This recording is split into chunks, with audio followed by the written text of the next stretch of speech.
नमो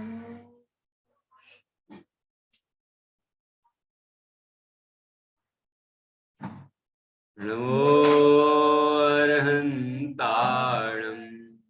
नमो सिद्धाणं नमो आयरीयाणं नमो अध्यायाणं नमो लोये सव्यसाहुणम्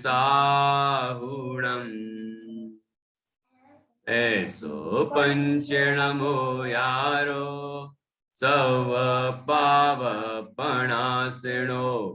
मंगलाणं च सवेसिं परमं होहि मंगलम् चत्तारि मंगलम् अरहन्ता मंगलम् सेधा मंगलम् साहु मंगलम् केवली पर्णातो धम्मो मंगलम् चत्तारि लोगोत्तमा अरहन्ता लोगोत्तमा सेदा लोगोत्तमा साहु लोगोत्तमा केवली पर्णातो धम्मो लोगोत्तमो चत्तारि शरणं पवजाम् अरन्ते शरणं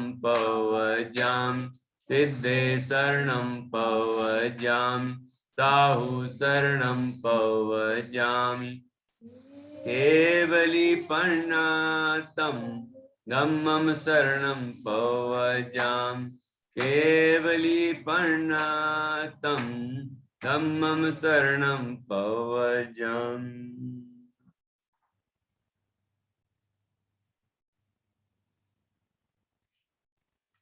आज सोमवार को हम गीत कुसुम पढ़ते हैं, तो उसमें बाल वर्ग 8 चल रहा है और हमने पिछले बार बाल वर्ग 8 की जिज्ञासात्मक प्रार्थना पहली कविता थी, वो पढ़ी थी। उसमें से अभी एक प्रश्न गुंजन ने किया है कि एक बार गुंजन के मुख से ही फिर से सुन लेते हैं अपन प्रश्न। हाँ जी गुंजन बोलिए। भैया जी मेरा प्रश्न ये था कि पृथ्वी तो अनादि काल से उसका कभी जन्म हुआ नहीं, तो फिर जो पहले प्रथम तीर्थंकर आदिनाथ भगवान थे वो मंदिर तो जाते ही होंगे, तो फिर वो किसकी पूजा करते होंगे? प्रश्न बहुत अच्छा है। इसका जवाब मुझे लग रहा है कि आरुल देने वाली है। आरुल जवाब दे रही हो क्या? कि प्रश्न यही प्रश्न सही है ऐसा बोल रही? अच्छा प्रश्न सही है। अच्छा 1 मिनट अनम्यूट कर, बोलिए। मतलब इस प्रश्न का उत्तर। हाँ बोलिए। मतलब गौरवी ने जो प्रश्न पूछा उसका मतलब तीर्थंकर के भी पहले कोई तीर्थंकर होंगे, उनके भी पहले से तीर्थंकर के भी पहले तीर्थंकर होंगे 24 मतलब अच्छा तो मतलब आदिनाथ भगवान जो तीर्थंकर उनके पहले थे उनकी पूजा करते होंगे। अच्छा और इनके पहले जो भगवान थे उनकी पूजा करते होंगे। अच्छा ठीक है। अब आगे सुनते हैं, किसी और को कुछ कहना है इस विषय में? हाँ नित्या को कुछ बोलना है, बोलो। अनम्यूट करो।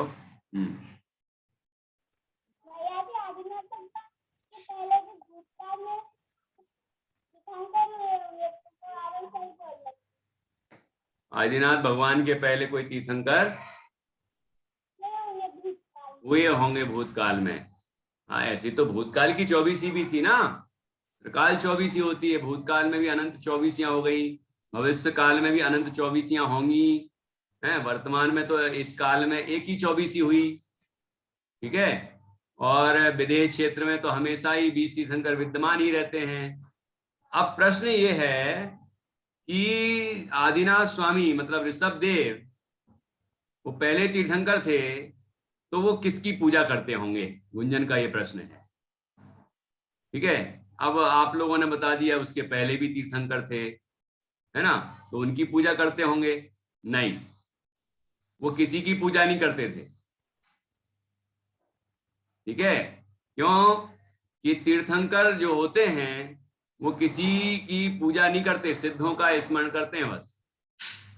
इसे स्मरण तो वो पंच परमेष्टि का कर सकते हैं, ध्यान करने में कोई बुराई नहीं है, बाधा नहीं है, लेकिन जहां तीर्थंकर होते हैं उनके सामने कोई मुनि नहीं आते। ये तो पहले ही तीर्थंकर थे, तो उनके सामने मुनि आने का तो कोई प्रश्न ही नहीं है, क्योंकि वहां तो मुनि थे नहीं उस समय। ठीक है, दूसरे कोई मुनि नहीं थे। लेकिन यदि हों भी तो आते नहीं।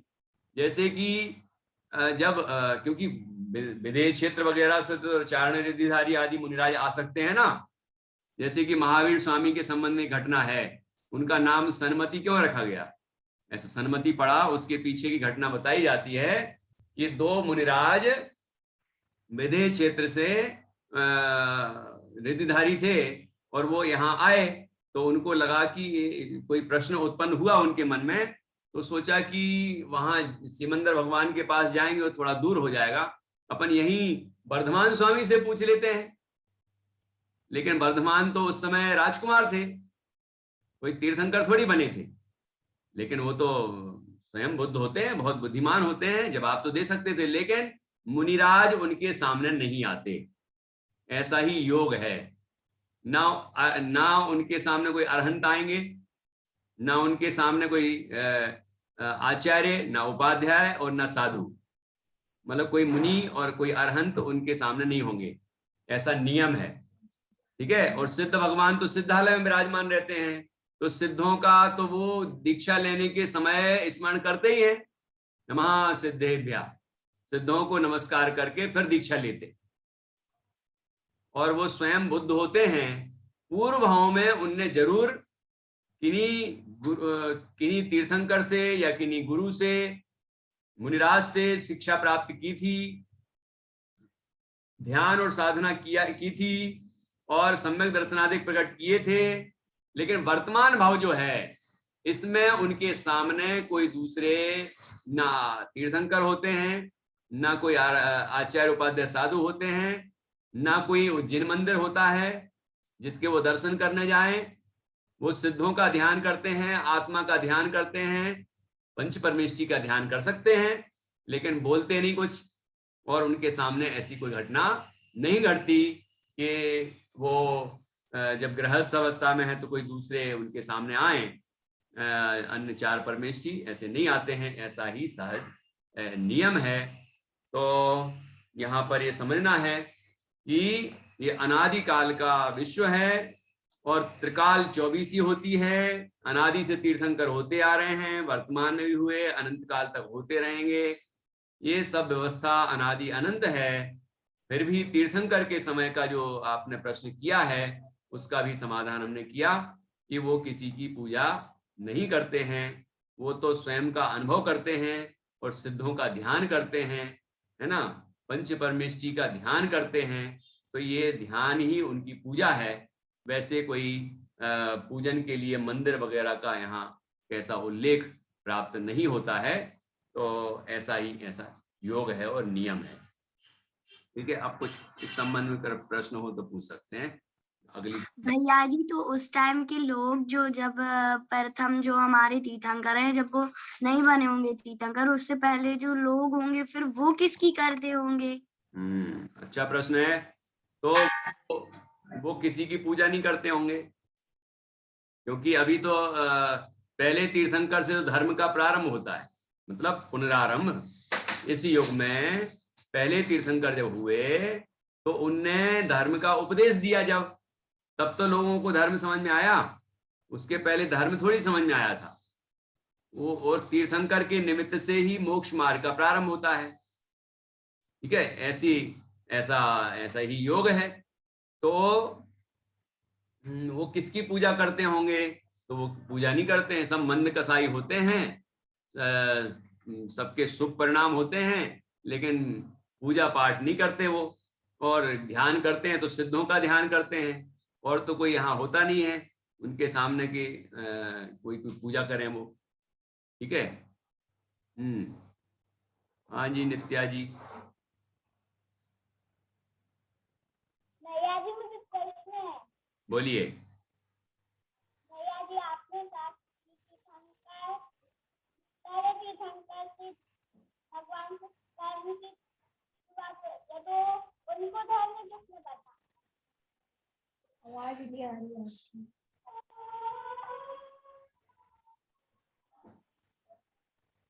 अच्छे से सुनाई नहीं दिया। भैया जी आपने कहा कि पहले तीर्थंकर भगवान से धर्म की,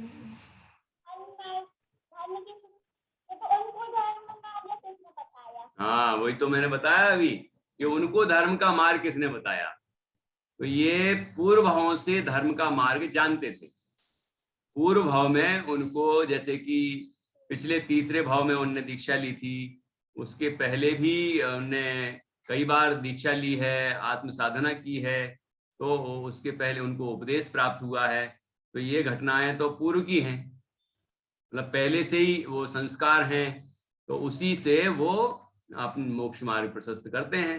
वो मोक्ष मार्गी पहले ही से हैं, पहले से है मतलब पिछले भावों से उनने मोक्ष मार्ग प्राप्त किया हुआ है। इसलिए वर्तमान में साक्षात उनके सामने कोई उपदेश देने वाला या उनके कोई गुरु नहीं होते, वो इसलिए उनको कहा जाता है वो स्वयं बुद्ध होते हैं, मतलब स्वयं ही ज्ञानी होते हैं वो, और किसी और से उस भाव में, वर्तमान भाव में ज्ञान प्राप्त नहीं करते हैं, पूर्व भाव से उनने ज्ञान प्राप्त किया हुआ है। हाँ जी आरुल जी कुछ बोल रही हैं। पंडित जी अपन कविता कब सीखेंगे? अरे यार ये तो बड़ा प्रश्न हो गया खतरनाक। और पंडित जी मेरे 5 बजे क्लास भी है। ठीक है तो आप भी सीख लेते हैं, चलिए बढ़ते हैं अपन आगे। ओके, तो बाल वर्ग 8 में दूसरी कविता है जिसका नाम है सम्यक दर्शन के 8 अंग। सभी निकाल लीजिए पेज नंबर 94, 94, 94, हाँ यही। और मैं भी यहाँ स्क्रीन पर आपको दिखाता हूँ।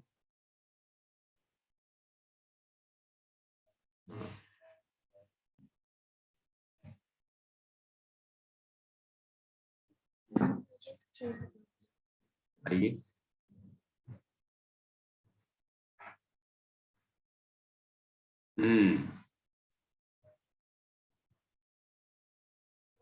ये पूरी फोटो आपने देखी अभी।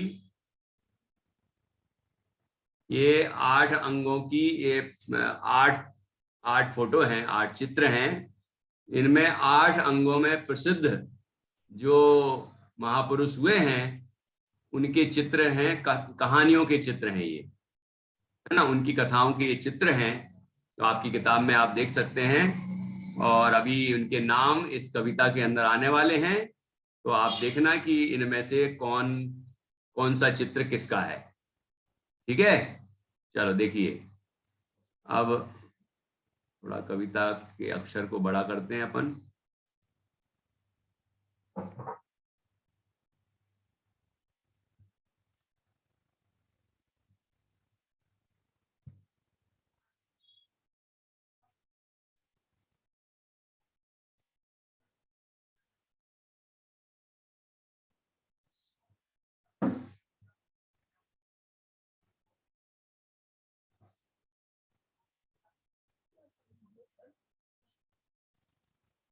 चलिए, मुझे सम्यक दर्शन के 8 अंग के नाम पता है। अच्छा, सम्यक दर्शन के 8 अंगों के नाम आप लोगों को भी सिखाए, कविता भी थी। हाँ आरोही सुना रही है, बोलिए। कविता में सुनाना है, कविता सुनाइए। निशंकित नहुकांक्ष निर्विचिकित्सा अमूढ़ दृष्टि उपगोहन स्थिति करण वात्सल्य अल्प भावना ये 8 अंग सम्यक दर्शन युक्त धरो आओ परमानंद। बहुत अच्छा, सबको याद है, मुझे दिख रहा है उनकी हाव भाव से। ओके, अब इसमें अपन उसके साथ, नाम के साथ साथ और भी कुछ उसका लक्षण भी समझेंगे, और साथ में उसमें प्रसिद्ध जो पुरुष हैं, महापुरुष हैं, उनके नाम भी सीखेंगे। तो पहला देखिए, यहाँ पढ़ने का तरीका पहले एक सीख लें आप एक स्टैंजा की। अंजन के समान शंका तज, जिन वच में श्रद्धा रखना, अंग निसंकित धरना भाई, अंग निसंकित धरना, अंग निसंकित धरना भाई, अंग निसंकित धरना। अनंत मति सी वांछा तज कर, व्रत में दृढ़ तुम रहना, अंग निकांचित धरना भाई, अंग निकांचित धरना। ये पूरी लय इसी तरह जाएगी, ठीक है? लय समझ में आई? हाँ हाँ, क्या? अंजन के समान शंख तज, जिन वच में श्रद्धा रखना, अंक निसंकित धारण, अंक निसंकित धरना भाई, अंक निसंकित धरना। उच्चारण और ठीक करें। अंजन के समान शंका तज, शंक बोला आपने, शंका। अंजन के समान शंका तज, जिन वच में श्रद्धा रखना, अंग निसंकित धरना भाई, अंग निसंकित धरना। ठीक है? गुंजन जरा गा के बताओ एक स्टैंजा। जी भैया जी। अंजन की समान शंका तज, जिन बच में श्रद्धा रखना, अंग निसंकित धरना भाई, अंग निसंकित धरना। अनंत मति सी, बस एक इसी तरह सारा पूरी कविता पढ़नी है। लय समझ में आ गई सबको? अब देखो आगे बढ़ते हैं। तो यहाँ पर अंग पहला है निसंकित अंग। आपने नाम तो सबने याद कर ही लिए हैं। अब पहले निसंकित अंग में संकित, निसंकित, शंका है ना शब्द, तो यहाँ का अंजन के समान शंका तज। अंजन नाम का चोर था, वैसे तो वो राजपुत्र था, लेकिन वो उसने चोरी की तो चोर के रूप में प्रसिद्ध हो गया। तो अंजन चोर ने क्या किया? शंका छोड़ दी। शंका मतलब होता है अविश्वास, शंका का अर्थ होता है भय, ठीक है? शंका अर्थात संदेह। तो जिनेंद्र भगवान के वचनों में उसने शंका नहीं की, पूरा विश्वास रखा। उसी को यहाँ लिखा, जिन वच में श्रद्धा रखना। जिनेंद्र भगवान के वचनों में श्रद्धा रखना है। ये जिनवाणी में जो कहा है यही सही है, चारों अनुयोगों में जो कहा है यही सही है, यही मुक्ति का मार्ग है, यही सुखी होने का मार्ग है, दूसरा कोई मार्ग नहीं है, यही सच्चा स्वरूप है विश्व का, आत्मा का, सबका। ठीक है ना? ऐसी दृढ़ श्रद्धा रखना चाहिए जिनेंद्र भगवान के वचनों में। तो जैसे कि अंजन चोर ने रखी थी, ऐसे हमें भी रखना चाहिए। अंजन के समान शंका तज, जिन वच में श्रद्धा रखना, अंग निसंकित धरना भाई, अंग निसंकित धरना। इस तरह हमें निसंकित अंग धारना चाहिए, निसंकित अंग धारना चाहिए। ठीक है, समझ में आया? तो इस इतने दो पंक्तियों में क्या क्या बता दिया? ये एक बता दिया कि निसंकित अंग किसे कहते हैं, कि जिनेंद्र भगवान के वचनों में शंका नहीं करना, वो निसंकित अंग है। एक बात, शंका नहीं करना मतलब क्या करना? कि श्रद्धा रखना। ये उसी का ही सकारात्मक रूप है, अस्थि से, है ना? तो जिनेंद्र भगवान के वचनों में श्रद्धा रखना चाहिए, दृढ़ श्रद्धा रखनी चाहिए। ये भी निसंकित अंग का स्वरूप हुआ। अब शंका वो दोष है, इसलिए शंका को छोड़ना है। शंका मतलब भय, शंका मतलब संदेह, शंका का अर्थ है जिनेंद्र भगवान के वचनों में अविश्वास, वो छोड़ना है। तो किसने, ऐसा कोई उदाहरण है कि जिसने शंका छोड़ी हो? कि बहुत सारे हैं, लेकिन अंजन चोर उसमें प्रसिद्ध हो गए।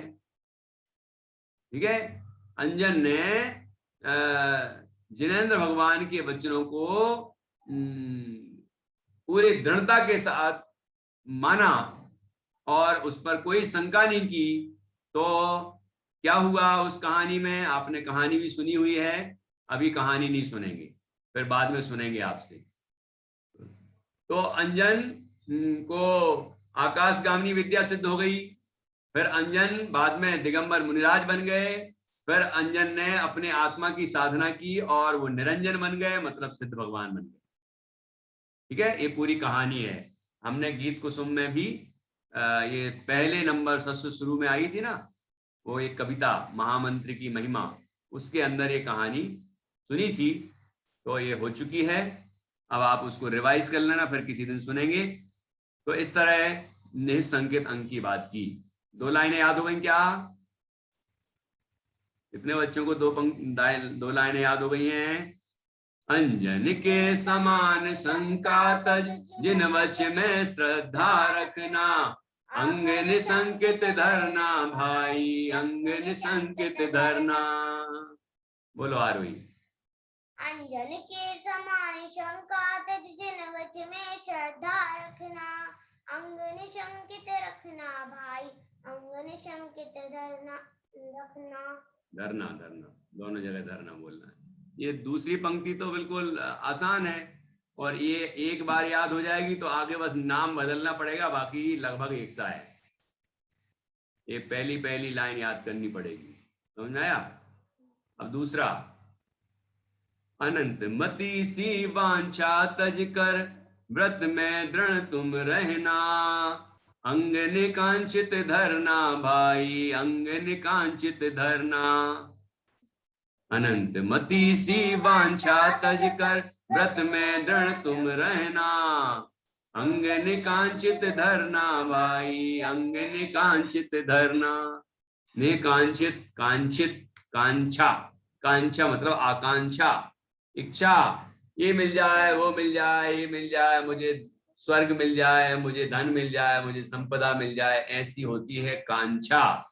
लेकिन सम्यक दृष्टि होता है नेकांक्षित, उसको कांक्षा नहीं होती, उसको ये कामना नहीं होती कि मुझे स्वर्ग मिले, कि मुझे धन मिले, कि संपदा मिले, कि मैं चक्रवर्ती बन जाऊं, कि इत्यादि। उसको इस तरह की भावनाएं नहीं होती हैं, वह निकांचित अंग वाला होता है।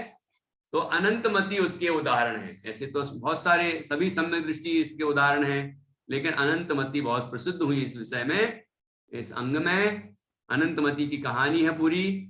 अभी ये चित्र देखो, ये अनंतमति का चित्र है, ये पहला नंबर दिख रहा है ना ऊपर चित्र, ये अनंतमति दीक्षा ले रही है, देखो दिख रहा है आपको। और अंजन चोर वाला कहाँ है? सबसे नीचे है, ये देखो यहाँ नीचे में सबसे पहला ये अंजन चोर बैठा है ना, देखो दिख रहा है।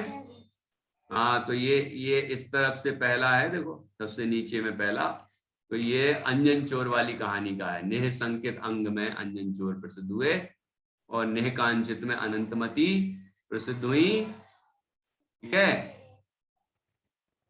और इसके बाद ये तो इसने क्या कहा? अनंतमति सी वांछा तजकर, वांछा मतलब आकांक्षा, चाह है, कामनाएं कि मुझे भोग मिले, विषय मिले, राज्य मिले, वैभव मिले, ऐसी कामनाएं छोड़ दी अनंतमति ने, है ना। उनने ब्रह्मचर्य व्रत लिया था और उस व्रत का ब्रह्मचर्य नहीं अनुव्रत लिए थे और उसका पूरी दृढ़ता से पालन किया।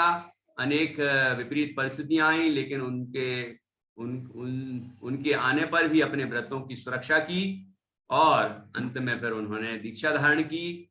तो इस तरह व्रत में दृढ़ तुम रहना, कठिनाइयों में भी व्रत में दृढ़ रही, और जब सारी अनुकूलताएं मिल गई, राज वैभव अपने पिताजी के यहाँ गई, तब भी उनने अपने व्रत को ही दृढ़ रखा कि जो हमने व्रत बचपन में लिया था वह उस व्रत का ही उन्होंने पालन किया। ठीक है, अनंतमती सी वांछा तजकर व्रत में दृढ़ तुम रहना, अंग निकांचित धरना भाई, अंग निकांचित धरना। सरल है, बोलो आरोही। अंजन के समान अनंतमती वाला। अनंतमती सी वांछा तज कर व्रत में दृढ़ तुम रहना, अंग ने कांचित धरना भाई, अंग ने कांचित धरना। ठीक है, बहुत अच्छा। ओके, अब तीसरा देखिए, उद्दायन राजा। उद्दायन राजा वाला चित्र देखो नीचे है, ये अंजन चोर वाले के बगल वाला है ना, लिखा है ना उद्यायन राजा। तो ये राजा यहाँ पर ही खड़ा है, रानी भी है, ये मुनिराज को आहार दे रहा था और मुनिराज ने को वोमिटिंग हो गई है ना, तो भी उसने घृणा नहीं की और मुनिराज की सेवा की, तो वह निर्विचिकित्सा अंग में प्रसिद्ध हुआ। विचिकित्सा का मतलब घृणा होता है, गुस्सा होता है, घृणा समझ में आया?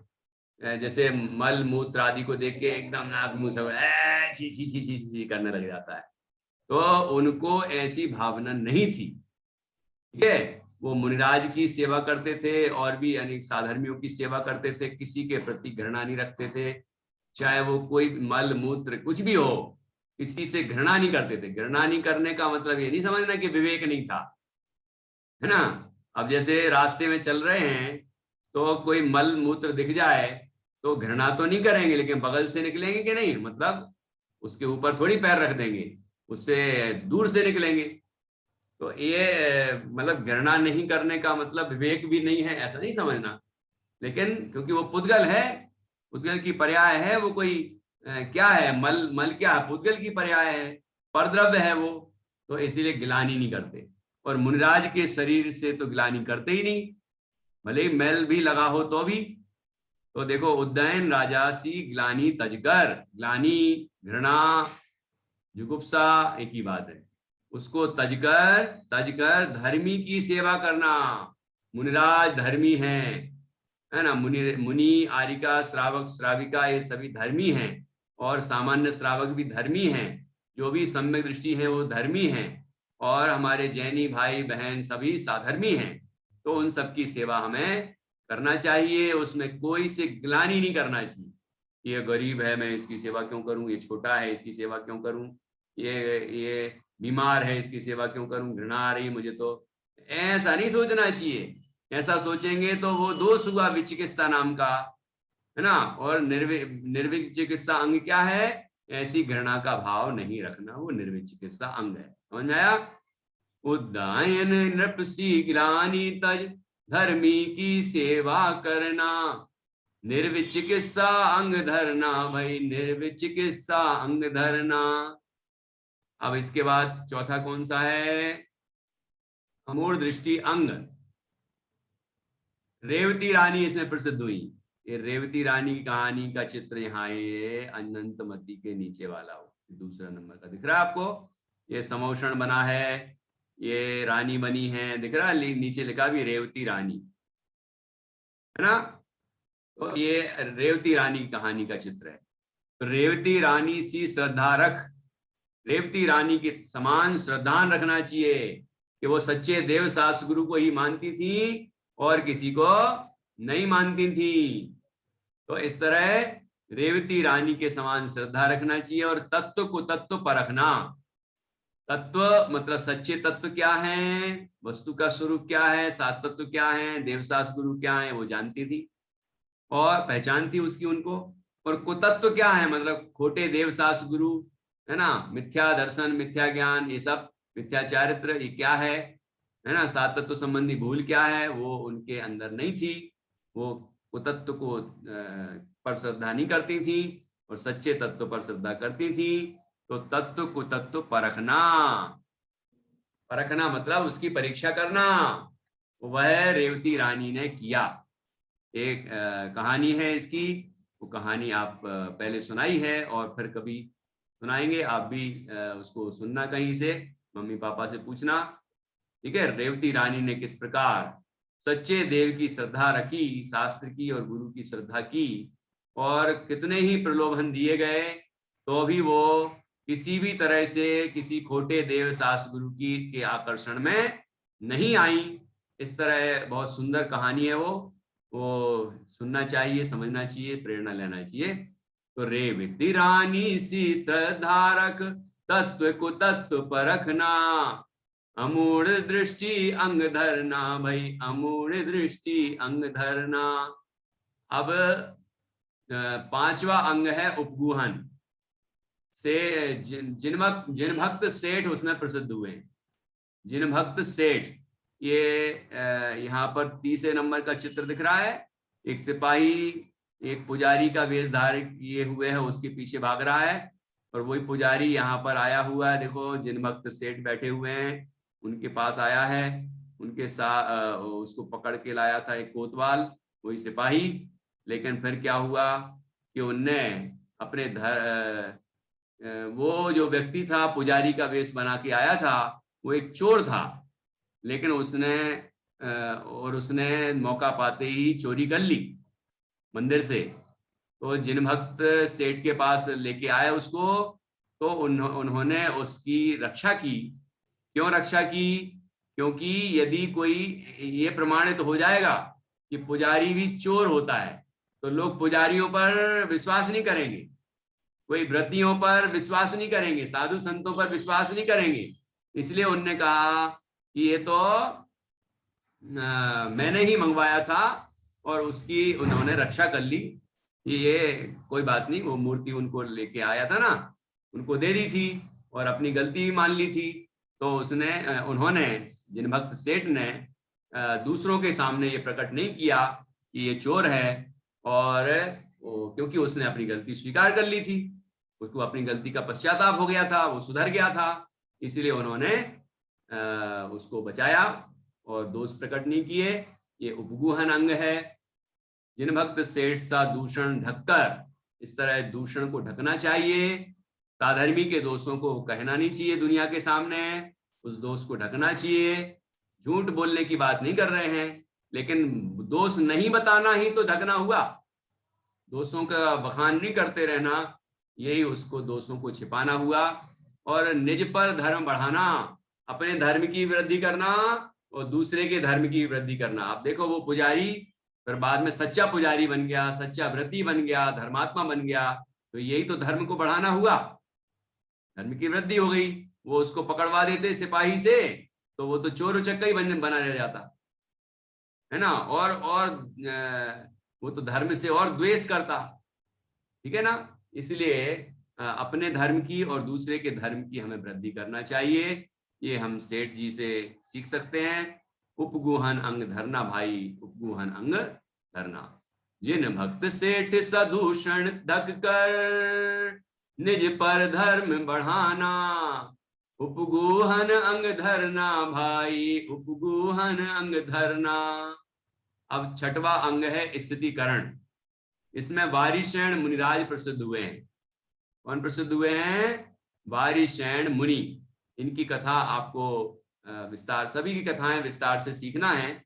इसमें वारिशैन मुनि ने, उनके ही जो मित्र थे जिन्होंने मुनि दीक्षा ले ली थी, पुष्पडाल, वो जब पुष्पडाल धर्म से विचलित हो रहे थे, मुनि धर्म से विचलित हो रहे थे और अपने घर चले जाने का मन हो रहा था, तो वारिशैन ने उनका स्थितिकरण किया, उनको समझाया, और उनके अंदर जो दीक्षा छोड़ने का भाव आ रहा था पुष्पडाल के मन में, उस भाव को उन्होंने छुड़ाया अपनी बुद्धिमानी से, अपनी परीक्षा से, अपनी तर्क युक्तियों से और भी अनेक तरीकों से, और उनको फिर से मुनि धर्म में पक्का किया, ठीक है ना। मन को विचलित होने से बचाया।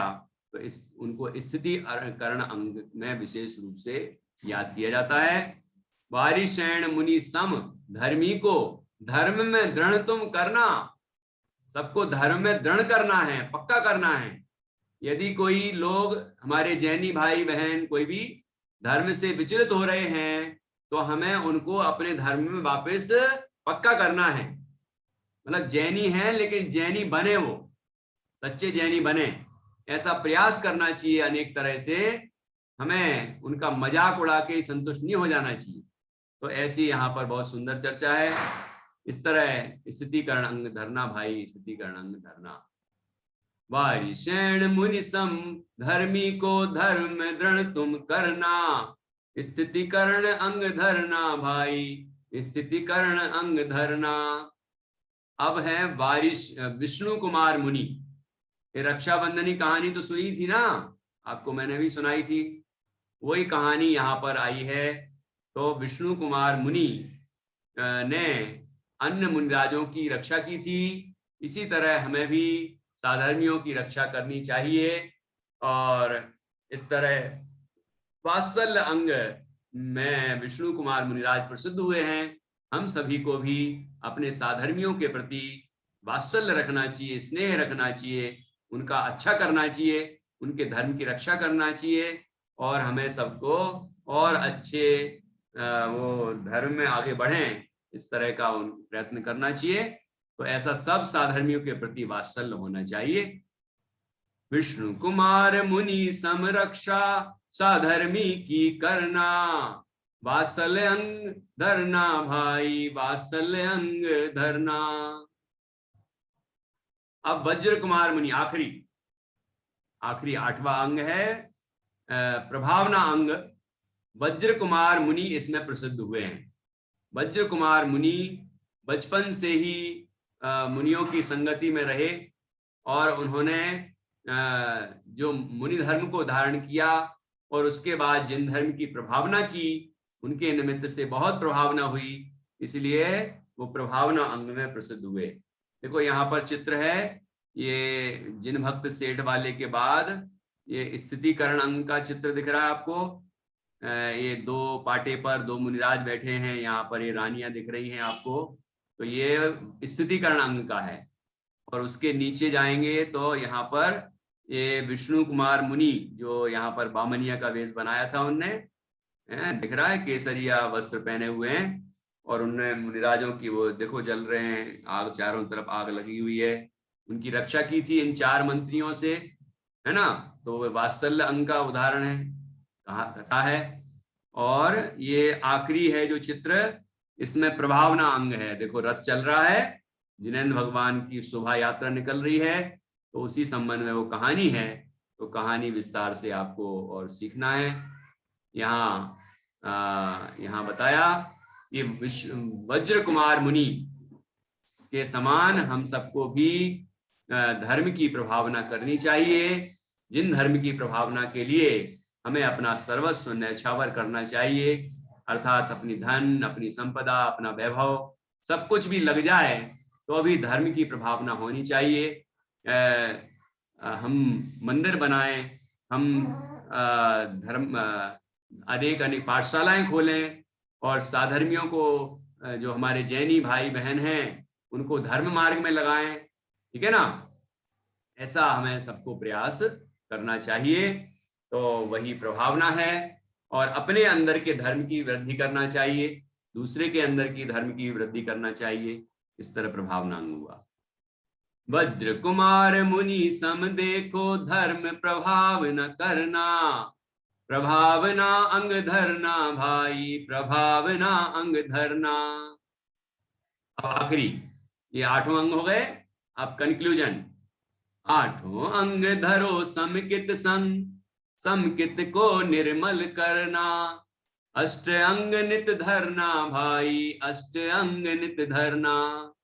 ये 8 अंग सम्यक दर्शन के साथ हों तो ये सच्चे हैं, और ये सम्यक दर्शन को निर्मल करते हैं, अर्थात इन संकादि 8 दोषों से रहित और 8 अंगों से सहित जो सम्यक दर्शन होता है वह निर्मल सम्यक दर्शन कहलाता है। तो ऐसा निर्मल सम्यक दर्शन 8 अंगों से युक्त, 8 गुणों से युक्त हम सबको धारण करना चाहिए। इस तरह 8 अंग हमें धरना है। सम्यक दर्शन के साथ 8 अंग हम सभी धारण करें, और सभी मोक्ष मार्ग में आगे बढ़ें और परम आनंद को पाएं। यही आज की कक्षा का मुख्य प्रयोजन है। हम सभी ऐसा करेंगे अवश्य। इस तरह ये आज की चर्चा पूर्ण होती है। किसी को कोई प्रश्न हो तो पूछ सकते हैं, और नहीं तो अपन क्लास को पूर्ण कर रहे हैं। ठीक है, कुछ प्रश्न तो नहीं है? ओके, तो आज की क्लास हम पूर्ण करते हैं। बोले महावीर भगवान की जय हो।